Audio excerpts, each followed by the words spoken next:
Fala pessoal, sejam bem-vindos, canal Nação Brasil no ar, começando mais um vídeo recheado de informações importantíssimas. Mas antes, inscreva-se agora mesmo no canal, deixe o seu like e compartilhe esse vídeo com o máximo de pessoas. Assim você vai estar me ajudando demais. Giro na tela e notícias a seguir.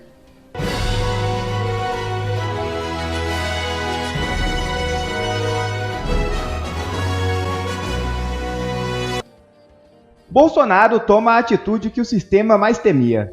O ex-presidente Jair Bolsonaro convocou o povo para uma manifestação no dia 25 de fevereiro na Avenida Paulista, às 15 horas. Olá amigos de todo o Brasil, em especial de São Paulo. No último domingo de fevereiro, dia 25, às 3 da tarde, estarei na Paulista, realizando um ato pacífico em defesa do nosso Estado Democrático de Direito. Eu peço a todos vocês que compareçam trajando verde e amarelo. E mais do que isso, não compareçam com qualquer faixa ou cartaz contra quem quer que seja. Nesse evento, eu quero me defender de todas as acusações que têm sido imputadas à minha pessoa nos últimos meses. Mais do que discurso, uma fotografia de todos vocês, porque vocês são as pessoas mais importantes deste evento, para mostrarmos para o Brasil e para o mundo a nossa união, as nossas preocupações, o que nós queremos. Deus, pátria, família e liberdade. Até lá, se Deus quiser. Reuniões entre Bolsonaro, Cássio Nunes Marques e André Mendonça causam estranheza e desconforto entre ministros do STF. É isso mesmo. Diogo Forjaz revela plano de poder do governo Lula. Eu tenho a leitura dos próximos passos, a mesma que eu venho falando desde o final do ano passado. Cria os precedentes, é testemunho, cria os precedentes com a direita, onde já é aceitável cometer abusos, depois começa a utilizar esses precedentes para o centro, pinça figuras da esquerda para ter condições de usá-lo contra todos e assim consolidar o regime. Esse é o passo. E vai criando pontes para expandir o uso das ferramentas, o que eu passei a chamar de precedentes pragmáticos, que é do que o Caivano está falando basicamente. Eles criaram um precedente para fixar. Esse precedente tem que ter visibilidade. Ora as bolas. Então é claro que vai fazer o espetáculo. Porque, veja, Berenice, vamos imaginar... Olha, primeiro, tem vários novos majores no Exército Brasileiro. Eu não tenho interesse de fazer isso. Mas aqueles que gostam de investigar, talvez valesse a pena investigar de onde vêm esses novos majores, com quem se relacionam, só de curiosidade. Não sei, eu estou com essa coisa na cabeça. Mas qual que é o ponto? Imagine que o processo de expurgo nas Forças Armadas prossiga. E todos aqueles que eles entendem ser golpistas, ou seja, que por alguma razão não coadunem com o projeto de regime, sejam caçados. O que restará? Restarão militares sem grande poder de articulação, essa aí da cabeça deles, né? De muita articulação, uma massa incapaz de articular-se sozinha, e as novas posições de comando, inclusive com temporários e tudo mais. Aí vem a pergunta seguinte: se esses mesmos precedentes pragmáticos, os que quebraram as prerrogativas legais dos militares de serem julgados pela justiça militar, aliás, alguém pode listar aí 5 militares de alta patente que tenham sido investigados pela justiça comum, que tenha figurado nas páginas de jornais nos últimos 25 anos, ou 30? Não tem. Porque existia uma prerrogativa que o precedente pragmático quebrou. Então, quando não houver mais nenhuma pessoa que discorde do regime, ou que ouse dizer isso entre os militares, e o regime decidir derrubar os mesmos comandantes que os ajudaram a chegar lá para consolidar o controle absoluto, eles vão chamar quem? Quem vai atendê-los? Então, o que esperar para os próximos passos? O que o próprio PT está mostrando claramente que são os seus próximos passos. O PT disse claramente que se inspira no Partido Comunista Chinês. Qual é o modelo do Partido Comunista Chinês? Posições de comando, todas controladas pelo regime. Existe corrupção no governo chinês? Existe, promovido pelo Partido Comunista Chinês. Tudo de cima para baixo, centralizado. É exatamente o que o PT está fazendo. Centralizou impostos, centralizou o controle de emendas, centralizou o controle protetivo, centraliza o controle judiciário. E é isso que é o que ele vai fazer. Passa a centralizar o controle, tenta centralizar o controle de forças militares, interferindo na estruturação da cadeia de comando. Está seguindo a cartilha, rigorosamente. prepara-se para judicializar o centro. Estou desenhando isso desde o ano passado. No ano passado não tinha processo aberto contra o centro, e esse ano? Eu disse que teria. A perseguição aumentou contra os deputados de direita, como era de se esperar, mas não só contra eles. Quantos gatilhos, quantas pontes foram criadas para os partidos de centro, para as lideranças políticas? O que eles estão fazendo agora? Executando o que eu achei que eles iam fazer mesmo. Estão avançando. Prepara um ambiente de discussão. Veja, o caso da prisão do Bolsonaro, Berenice, antes da Catanhede declarar publicamente, olha, temos que acostumar o povo brasileiro que nós vamos prender o Bolsonaro. O que eu tinha dito? Que não era pauta, por quê? Porque acostumaria a população. Então eles têm agenda, Berenice. É a mesma coisa. Eles, da mesma forma que prepararam o caminho e a Catanhede se entregou, estão preparando o caminho para imolar o Congresso Nacional, no sentido figurado, evidentemente. É o que eles estão fazendo. Estão construindo a ideia de um Congresso chantagista, dos homens brancos do agro que não representam o povo, que só querem saber de emendas parlamentares, concentrando o desgaste nas figuras de comando da Câmara dos Deputados. Esses são os próximos passos. Aí judicializa-se tudo e até a perseguição à direita, Berenice, ganha justificativa. Vai dizer assim, não. Diziam que a gente perseguia um lado político, mas nós combatemos o crime onde ele estiver. Inclusive na própria carne. Tudo em nome da democracia. Até o Janones nós investigamos. Também antecipei. Parece chato dizer isso, porque parece presunção, mas você é testemunha.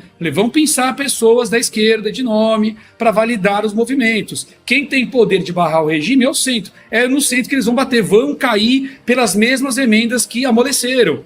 E é o que o PT está fazendo claramente, claríssimo, tá claro. As manchetes entregam a tendência. Por isso que é até difícil qualificar os políticos. A essa altura, Berenice, eu até acredito que eles tenham percebido o risco. Agora, é difícil passar pelo tapete branco com a bota suja de lama. Eu entendo. Só que é mais fácil ter de lidar com o tapete sujo, é mais fácil ter de explicar uma bota com lama do que ter amputadas as pernas.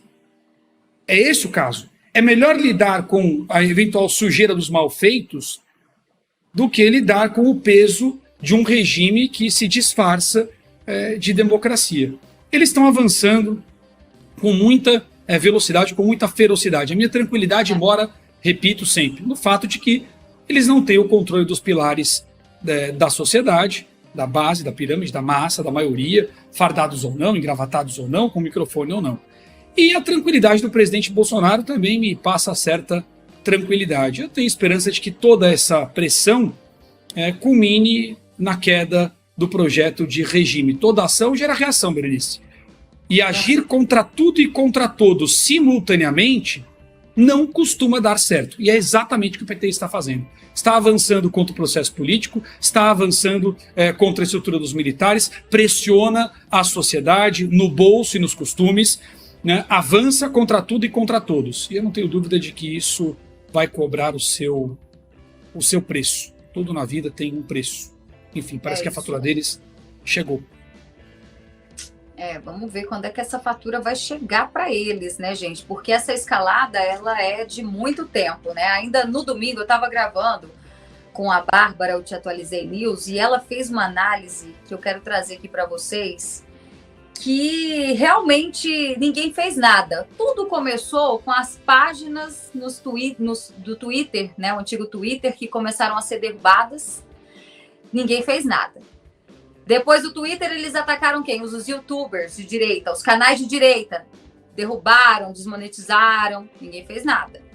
Depois vieram os empresários. Lembram dos empresários? Conversa, você mandou uma figurinha lá, pronto, já foi motivo para busca e apreensão. Ninguém fez nada. Precedentes e aí depois, exatamente, aí agora, por último, tivemos os políticos, né, busca e apreensão nos gabinetes, e os generais. Quem vocês acham que é o último degrau dessa escada? Se o PT ganhar, Alexandre de Moraes. Se o PT ganhar, Alexandre de Moraes. Se o Alexandre ganhar, é o Lula. Agora, se nem quem ganhar, nem quem perder vai ganhar ou perder, e todo mundo perder, o Brasil sai ganhando. Entendeu? É por aí. Isso aí. Aliás, o Lula criou a ponte de Berenice. Ele disse, o crime organizado está no jornalismo, na política, lembrou? E no judiciário. Palavras do Lula. Sim. Para quem que eles E a estavam grande apontando no imprensa, judiciário? o quarto poder também, que tem que está aí tentando preparar o território. Né? O quarto poder, a imprensa é o quarto poder. Então, eles ficam tentando preparar o território e ainda, na minha opinião, não fizeram nada, porque, por mais que eles já estão dizendo, hein, Caivano, que já existem provas muito consistentes agora, não está consistente. Não tem nada de consistente, né? Isso, a gente poderia ficar um programa inteiro destrinchando essa operação. Mas a gente precisa trazer um fato que aconteceu no dia de hoje, porque eles estão querendo agora tirar os 2 ministros indicados por Bolsonaro da jogada, né?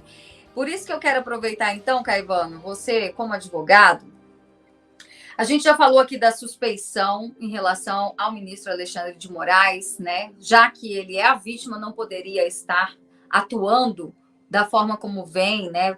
Mandando caçar praticamente essas pessoas que estão envolvidas. Mas o que saiu hoje no Metrópolis? Produção, coloca para a gente no site, porque o site, a página, que diz o seguinte: reuniões que André Mendonça e Cássio Nunes tiveram com o então presidente Jair Bolsonaro em novembro de 2022.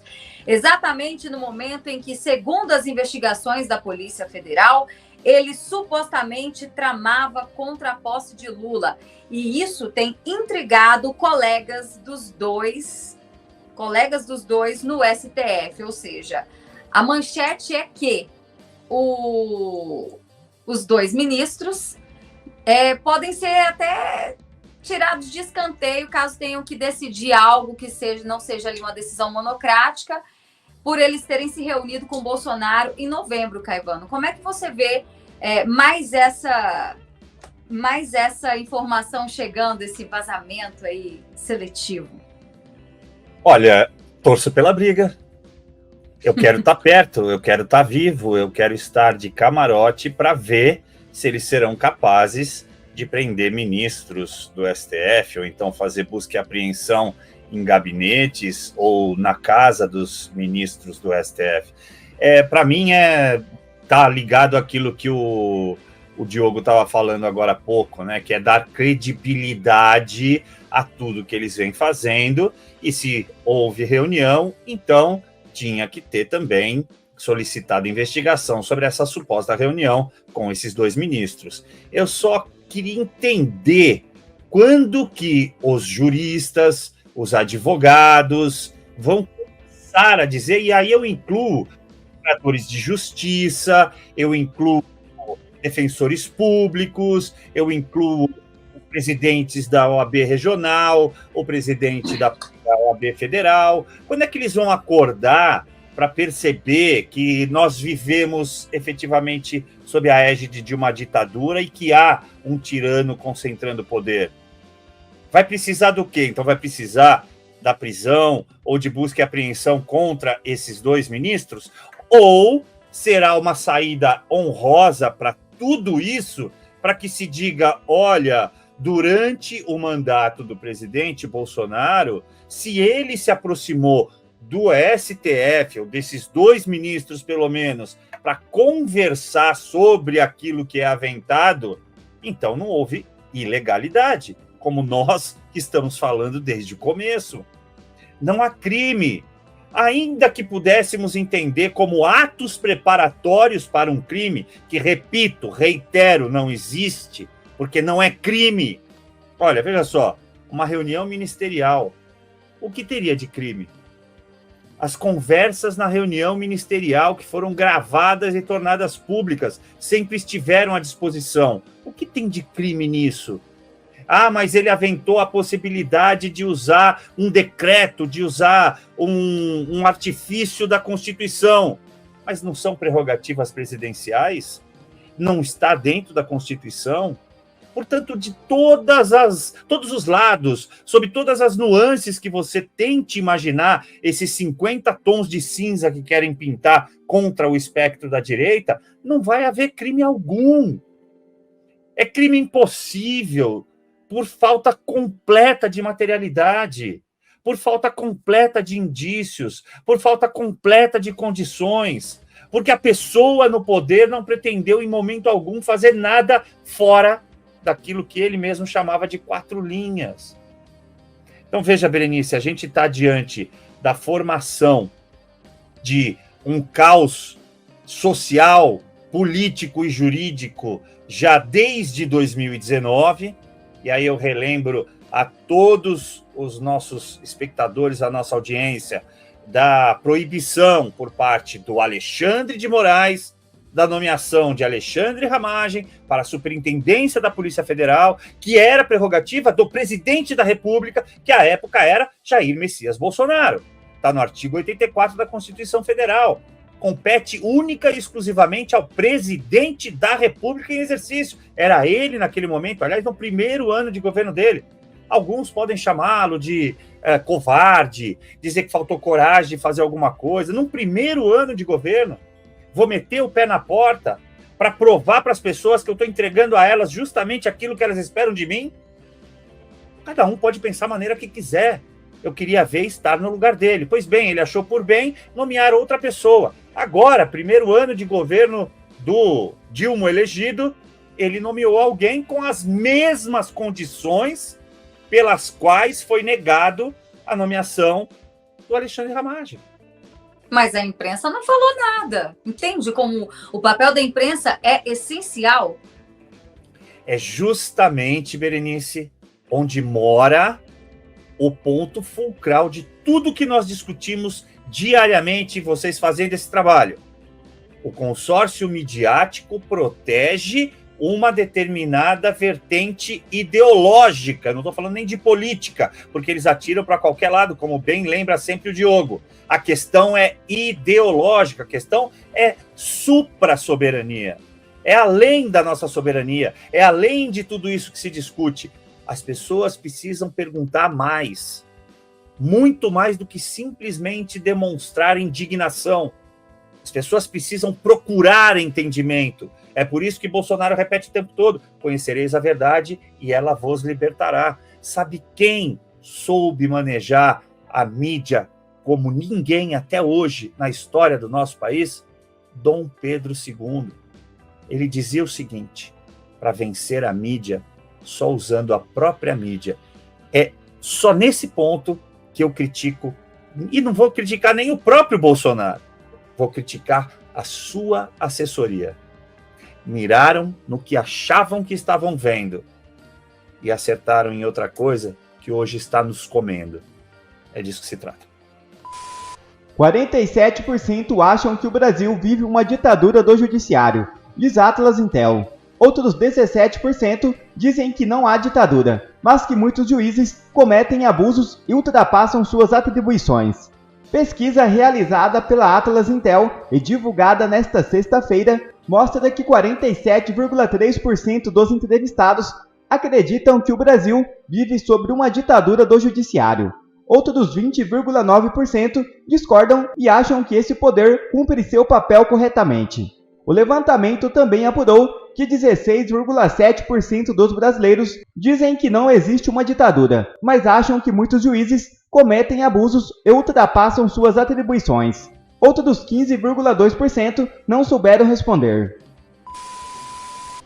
Nova pesquisa mostra que mais de 70% desconhecem uma medida impactante de Lula em benefício da população. É isso mesmo. Um estudo do Paraná Pesquisas, divulgado dia 12 de fevereiro de 2024, revela que 73,4% dos cidadãos brasileiros não conseguem mencionar uma medida ou benefício à população implementado ou em andamento pelo governo do presidente Luiz Inácio Lula da Silva. Em contrapartida, 26,6% afirmaram ter conhecimento sobre tais ações. A empresa fez a seguinte pergunta: saberia dizer alguma obra, medida administrativa ou benefício à população que o governo do presidente Lula realizou ou está realizando até o momento? 8,6% mencionaram os aportes no programa Bolsa Família ou assistências financeiras destinadas à população em situação de vulnerabilidade. Exército reforça a presença militar na Amazônia diante de tensões em Esequibo. as crescentes tensões na fronteira entre Venezuela e Guiana, especialmente na região de Essequibo, e a crise humanitária na terra indígena Yanomami motivaram o exército brasileiro a adiantar o reforço de suas tropas na Amazônia em 10%, conforme informou o general Ricardo Augusto Costa Neves, comandante militar da região a Reuters. Um contingente adicional de 2.000 soldados será incorporado aos 20.000 militares já presentes na região. Essas forças adicionais desempenharão um papel crucial no patrulhamento da extensa fronteira de 9.000 quilômetros que abrange os limites com a Venezuela, Colômbia, Equador, Peru e Bolívia. A região amazônica, caracterizada por densas selvas, tem sido alvo de atividades ilegais, como tráfico de drogas, garimpo ilegal, desmatamento por madeireiros e contrabando. O reforço militar visa lidar com esses desafios e garantir a segurança na região. Quer ver mais vídeos como esse? Então inscreva-se agora mesmo no canal, deixe o seu like e compartilhe esse vídeo com o máximo de pessoas. Assim você vai estar me ajudando demais. Fico por aqui, um forte abraço e que Deus abençoe a todos. Brasil acima de tudo e Deus acima de todos.